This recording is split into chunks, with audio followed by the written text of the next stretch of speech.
Welcome to the Book Binge. I'm your host, King Crusoe. You can call me KC, and today is our regularly scheduled monthly reading wrap-up and TBR. I believe on the last one of these about a month ago, I said that I'd wanted to get a little bit back on track with the timing of these updates because there was once upon a time, like 2-3 years ago, when every time I updated you on my reading, by the time the video came out or by the time I recorded it, I had finished all the things I had read the previous month and was just about to start all the things. I didn't really have much of anything going on in progress whenever I made these updates, which kind of made the videos really satisfying and really clear cut, you know, especially compared to the last couple years where I'm doing bi-weekly updates where I am usually in the middle of things whenever I do the reading. So these were kind of always meant to be like on the nose, like, here's the things I did, here's the things I'm going to do, cut and done. I think I'm maybe starting to actually hit that at this point. What I did read in September is done. What I plan to read in October, I plan to be done before November, so we'll see how things go, but let's just start off the video like normal with actually covering last month's reads. There's not a whole lot to talk about here in terms of novels, but there's not much to talk about in general when it comes to novels in this video. So let's just go ahead and start with the main thing that I read in September, or rather the main initial thing that most viewers of this channel are going to care about. That is Crossroads of Twilight, Book 10 of Wheel of Time, which I successfully completed almost entirely before I had no surgery just before the halfway point of the month, and then that happened and ended up taking a few days longer than I had initially anticipated for this one, but my general consensus for Crossroads of Twilight is that it's not the worst book I've ever read in the world. I think its biggest weakness outside of general bloat, which is absolutely a weakness that it holds, I think other than that, its biggest weakness is actually more just structural decisions, where the way that it was structured for honestly solid like 4/5 of the book or something like that was actually not too bad. I was like pretty much on board with what the book was trying to do. It was just kind of near the end of the book where Robert Jordan decided to revisit POVs, where a lot of that material could have just been within the first time each of those POVs showed up, and therefore this book would have just been like a bridge book in between the climactic moment of Winter's Heart and setting up Knife of Dreams. And it would have been pretty successful at that, you know, like cut no small amount of the words, that's for sure, and then throw all the other reappearing POVs into their earlier appearances in the book, and you actually have a really, really solid bridge book here. So in general, what Crossroads of Twilight is doing, I'm not entirely against. It's just the execution of it is definitely a little bit messy, and like I said, bloat was a big part of it. But I did not hate the book, which is probably the main thing that I want to note about it. Was not a terrible time. I only really started to in any way like actively dislike it at the end, and that was just because of being annoyed by some of those structural decisions where I felt like it was doing just fine before.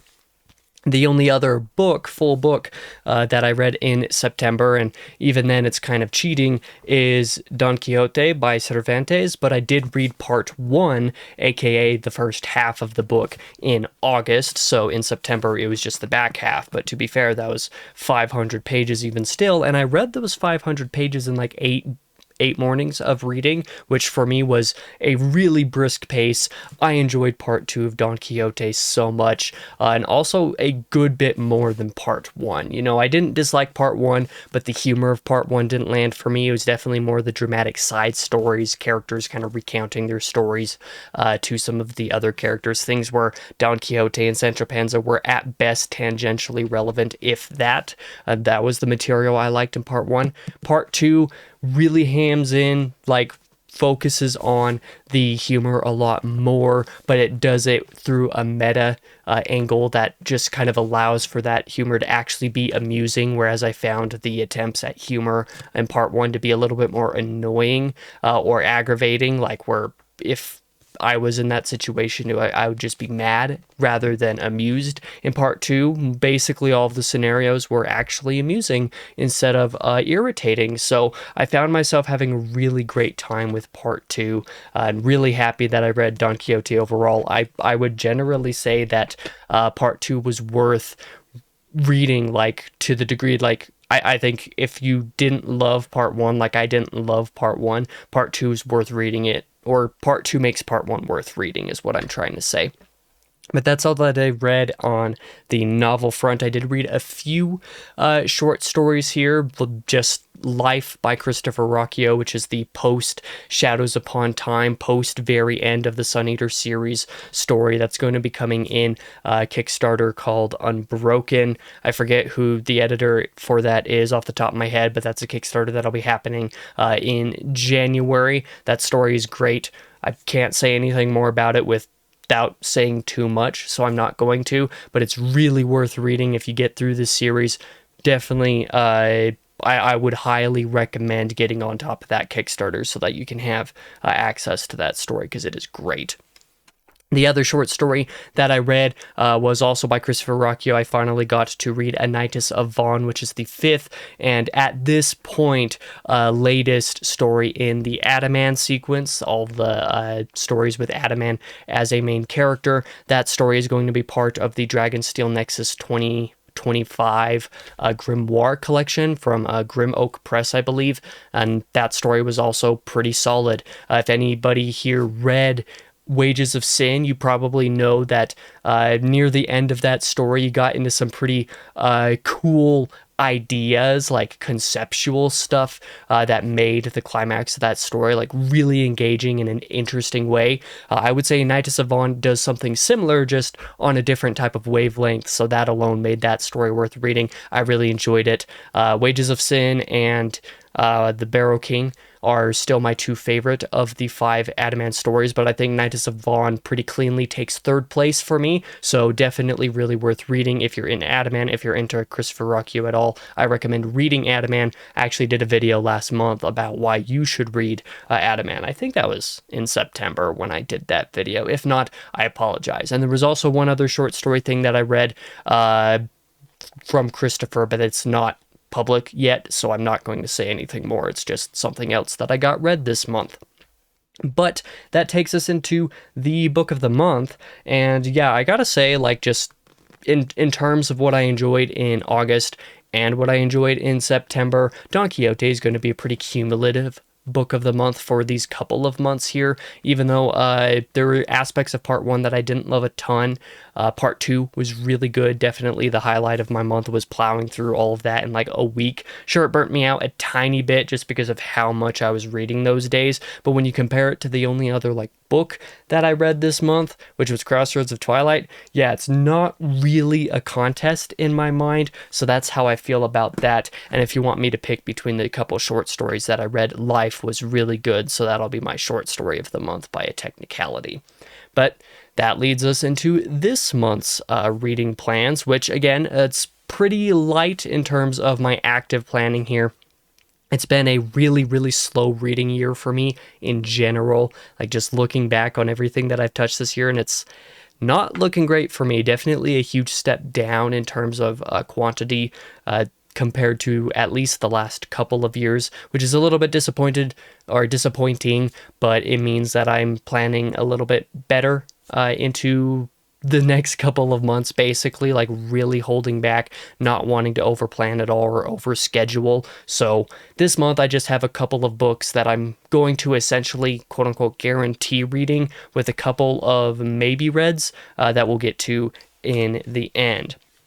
The first thing that I am going to read in October is my one spooky season read for the month. That is going to be House of Leaves by Mark Danilevsky. And the reason why I'm getting to this this October is because I wanted to join some buddies on a read-along of this book, which I believe happened last October and was originally planned to occur the October before that, and which for a little bit I had actually personally planned for next October, because I was thinking that my reading schedule was going to be too packed to be able to include this year. And to be fair, like, it's almost too packed to include this year anyway, if I still was working my full-time job that I left a few months back, I definitely would not be including House of Leaves this October, but I am including it now, and I'm looking forward to it. At the time that I'm recording this, I will be starting on this tomorrow, and I'm actually going to be doing a couple of reading diaries for the book this month on the couple of Sundays that aren't otherwise occupied by Fortnite on the Isle bi-weekly update videos. So if you want to see my first impressions, then I believe actually at the time of this video's release, 2 days ago, actually, my first impressions of House of Leaves came out, so that's funny on the timing of that. And then in a couple of weeks here, I hope to be done with it so that I can do like a wrap-up, actually talk about the whole book in general in the second diary for it. But that is the first plan that I have, and then basically whenever I am done with House of Leaves, I'm going to be starting immediately on the next Wheel of Time book. It's a little bit of a quicker turnaround than normal, but I feel like it's the right thing. Knife of Dreams, 11th book of the Wheel of Time. This one's a little bit bigger, and I'm going to be doing all of the Wheel of Time diaries for this to come out in November. Normally, whenever I'm doing those diaries, I'm doing them while I'm reading, basically, kind of concurrently with each week's reading, but the last couple of books I've had to kind of read a little bit ahead and record some of those videos ahead of time just based off of the timeline of a lot of other things not lining up. This is definitely going to be how Knife of Dreams plays out, because November is going to be a crazy month for me personally. I have a couple trips that I have to focus on in November, one of those being the Shadows Upon Time release day gala. That'll happen, I think, on like the 15th, so like for a solid week of the middle of November, I'm going to be gone, and I do not plan to be reading at all during that week, and so like doing diaries for this wouldn't really work out. I don't want to do diaries for it in December. I decided over the last couple of years I just don't really like doing Wheel of Time diaries in December. It just doesn't fit the vibe for me, so I wanted to avoid that, but I also didn't want to read Crossroads of Twilight and Knife of Dreams literally back to back. So, you know, at the back end of October, over those last couple of weeks, I'm going to try to get through as much of this, if not all of it, as I can possibly manage, so that I can record all 5 of those diaries and have them done ahead of time, so that, you know, my primary trip in the middle of November doesn't run into scheduling things. So that's my reading plans for November, is just those 2 books, but I do have a couple of things for if I have time, and I think that one of these I'll be able to get through. I do plan to read Rose of Jericho by Alex Grecian. This is the sequel to Red Rabbit, which I read earlier this year and is still one of my favorite books of the year so far. I've had this on the docket for a good little while now, but I haven't had time for it because of a lot of reasons, but I think that in October I ought to actually be able to get this in. I'm not entirely sure how long House of Leaves is going to take, but no matter how long it takes, I am going to try to keep free at least a handful of days over the first couple weeks of the month to get through this. It's only like 300 pages. Red Rabbit was a couple hundred pages longer than this is, and that book took me like no time at all to read. So like I can pretty reasonably fit this in timing wise, and I want to.